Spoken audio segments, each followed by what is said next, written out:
அனைவருக்கும் அன்பான வணக்கம்.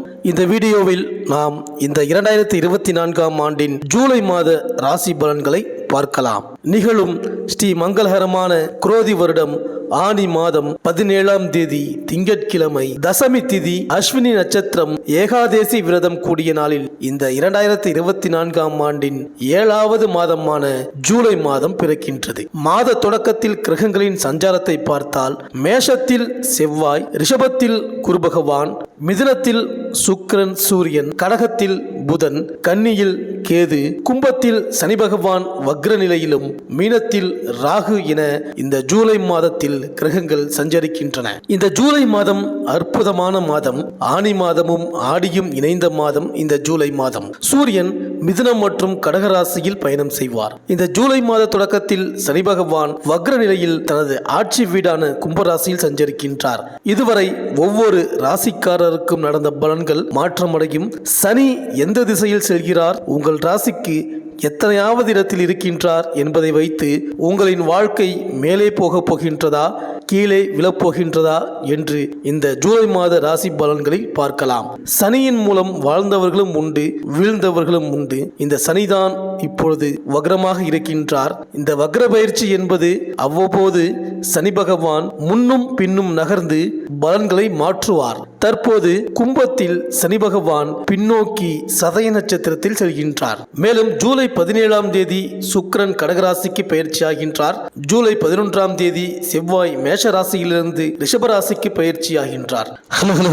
மேலும் ஜூலை 17ஆம் தேதி முதல் தமிழ் மாதமான ஆடி மாதம் பிறக்கின்றது. இந்த ஆடி மாதம் தட்சிணாயனம் ஆரம்பமாகும் மாதம். இந்த புண்ணிய காலகட்டங்களில் புனித நதிகளில் நீராடுவது மிகவும் விசேஷம். ஆடி மாதம் முழுவதும் கிராமப்புறத்தில் காவல் தெய்வமாக விளங்கும் மாரியம்மன், ஐயனாரப்பன், மதுரை வீரன், மாடசாமி, கருப்பண்ணசாமி போன்ற கிராம தேவதைகளுக்கு பூஜைகளும் விழாக்களும் நடைபெறும். ஆடி மாதத்தில் சிவனின் சக்தியை விட பார்வதியின் சக்தி அதிகமாக இருக்கும். தமிழ் மாதங்களில் ஆடி மாதத்தில் தான் அதிகபட்ச அளவிற்கு அம்மன் கோவில்களில் திருவிழா நடக்கின்றது. எனவே ஆடி மாதத்திற்கு அம்மன் பக்தர்களிடம் தனி மரியாதை உண்டு. ஆடி அமாவாசை என்று மறைந்த முன்னோர்களுக்கு பிதுர் கடமைகளை செய்தால் ஆண்டு முழுவதும் பித்ருகளுக்கு, அதாவது நம் முன்னோர்களுக்கு கடன் கொடுத்த பலன் கிடைக்கும். இந்த கிரகங்களின் சஞ்சாரம் மற்றும் மாற்றம் மற்றும் இந்த சனி பகவானின் வக்ர நிலை காரணமாக இந்த ஜூலை மாதம் உங்கள் ராசிக்கு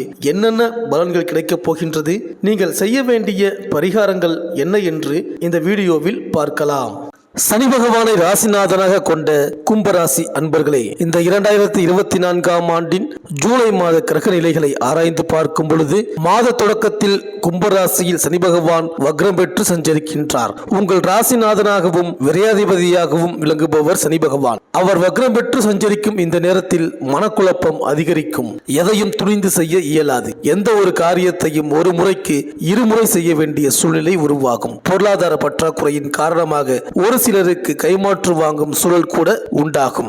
உத்தியோகத்தில் நீண்ட தூரத்திற்கான மாறுதல் வரலாம். சாதாரண சிகிச்சையிலேயே குணம் பெற வேண்டிய உடல்நிலை இப்பொழுது ரண சிகிச்சை செய்யக்கூடிய நிலைக்கு தள்ளப்படும். சனி கவசம் பாடி சனிக்கிழமை தோறும் சனி பகவானை வழிபட்டால் பணியில் இருக்கும் தொய்வு அகலும். மேலும் மாத தொடக்கத்தில் கடகராசியில் புதன் சஞ்சரிக்கின்றார். உங்கள் ராசிக்கு பஞ்சம அஷ்டமாதிபதியான அவர் 6ஆம் இடத்தில் சஞ்சரிக்கும் பொழுது எதிரிகள் விலகுவார்கள். இல்லம் தேடி ஒரு நல்ல தகவல் வரும். வெளிநாட்டு முயற்சி ஆதாயம் தரும். நம்பிக்கைக்கு உரியவர்கள் நல்லது நடக்க வழிகாட்டுவார்கள். மாமன் மைத்துனர் வழியில் மங்கள நிகழ்ச்சிகள் நடைபெறும். பிள்ளைகளின் எதிர்கால நலன் கருதி நீங்கள் எடுத்த முயற்சியில் ஜெயம் உண்டாகும். உத்தியோகத்தில் உயர் அதிகாரிகளின் நட்பால் உங்கள் எண்ணங்கள் நிறைவேறும். மேலும் ஜூலை 7ஆம் தேதி கடகராசிக்கு சுக்கிரன் செல்கிறார். உங்கள் ராசிக்கு 4ஆம் இடம் மற்றும் 9ஆம் இடத்திற்கு அதிபதியானவர் சுக்கிரன். அவர் 6ஆம் இடத்தில் சஞ்சரிக்கும் இந்த நேரம் தாய் வழி ஆதரவு உண்டு. பெற்றோர் உற்ற உறுதுணையாக இருப்பார்கள். பிரபலங்களின் தொடர்பால் பெருமை காண்பீர்கள். உத்தியோகம் மற்றும் தொழிலில் உயர்நிலை அடைய சந்தர்ப்பங்கள் கைகூடி வரும். மொத்தத்தில் இந்த காலம் இனிய காலமாக அமையும். பணிபுரியும் இடத்தில் மறுக்கப்பட்ட சலுகைகள் உங்களுக்கு கிடைக்கும். மேலும் ஜூலை 11ஆம் தேதி ரிஷபராசிக்கு செவ்வாய் செல்கிறார். உங்கள் ராசிக்கு 3ஆம் இடம் 10ஆம் இடம் ஆகிய இடங்களுக்கு அதிபதியானவர் செவ்வாய். அவர் சுகஸ்தானத்தில் சஞ்சரிக்கும் பொழுது குருமங்கள யோகம் உருவாகின்றது. எனவே இல்லத்தில் மங்கள ஓசை கேட்கும் வாய்ப்பு உண்டு. வாசல் தேடி வந்த வரன்கள் திரும்பி சென்று விட்டதே என்று கவலைப்பட்டவர்கள் இப்பொழுது மகிழ்ச்சியடையும் விதத்தில் மணமாலை சூடும் வாய்ப்பு வரப்போகிறது.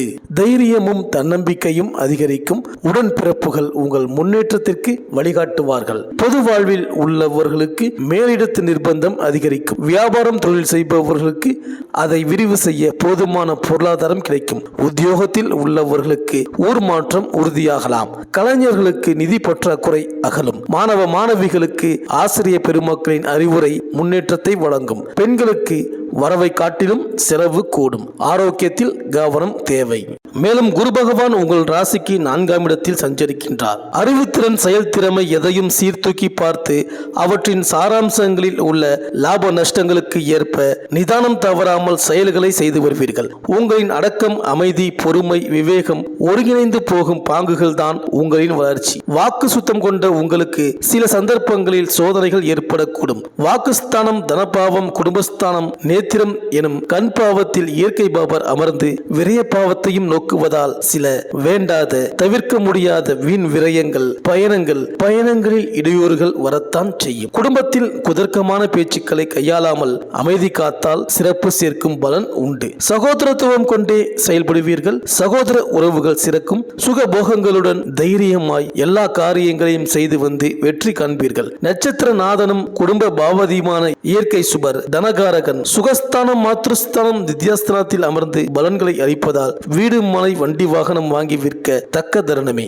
பிள்ளைகளுக்கு செலவுகள் சுப செலவுகளாக செய்து வருவீர்கள். அவர்களின் செயல்களில் கவனம் கொள்வது சிறந்தது. இருதயம், சளி, கபம், சர்க்கரை நோய் போன்ற பிணிகளால் உபாதை அதிகரிக்கும். கணவன் மனைவி உறவு சிறக்கும். மனைவி சொல்லுக்கு மதிப்பளித்து குடும்ப கௌரவத்தை உயர்த்துவீர்கள். திருமண தடைகள் ஏற்பட்டு பின்னர் அவை கைகூடும். ஜீவன பாவத்தை தனகாரகன் பார்வையிடுவதால் ஜீவனம் பங்கமின்றி சிறக்கும். தொழில் வியாபாரம் விருத்தியடையும். உத்தியோகத்தில் மதிப்பு, மரியாதை, புகழ், அந்தஸ்து, கௌரவம், செல்வாக்கு, சொல்வாக்கு அதிகரிக்கும். சுப நிகழ்ச்சிகள் நடைபெறும். சிலருக்கு ஆன்மீக பயணங்கள் உண்டாகும். அஷ்டம துவாதச அசம் என்னும் 8, 12ஆம் இடங்களுடன் தனகாரகன் சம்பந்தப்படுவதால் ஆரோக்கியத்தில் கவனம் செலுத்த தவறுதல் கூடாது.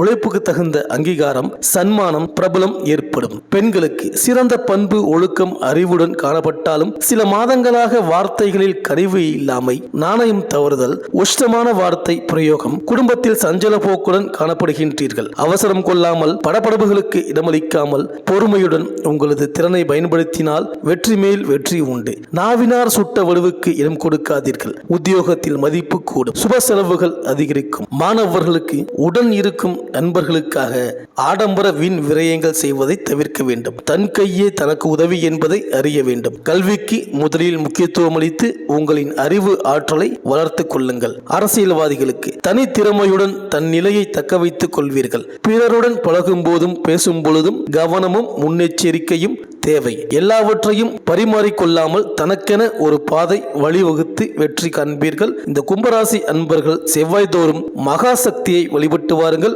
அனைத்தும் நன்மையே நடக்கும். இந்த வீடியோ உங்களுக்கு பிடிச்சிருந்தா லைக் பண்ணுங்கள், உங்கள் ஃப்ரெண்ட்ஸ்களுக்கு ஷேர் பண்ணுங்கள். நம்ம சேனலை தொடர்ந்து பார்க்க மறக்காமல் சப்ஸ்கிரைப் பண்ணுங்கள். பக்கத்தில் இருக்கிற பெல் ஐக்கனை கிளிக் பண்ணிக்கிங்க. மீண்டும் அடுத்த வீடியோவில் சந்திப்போம். நன்றி, வணக்கம்.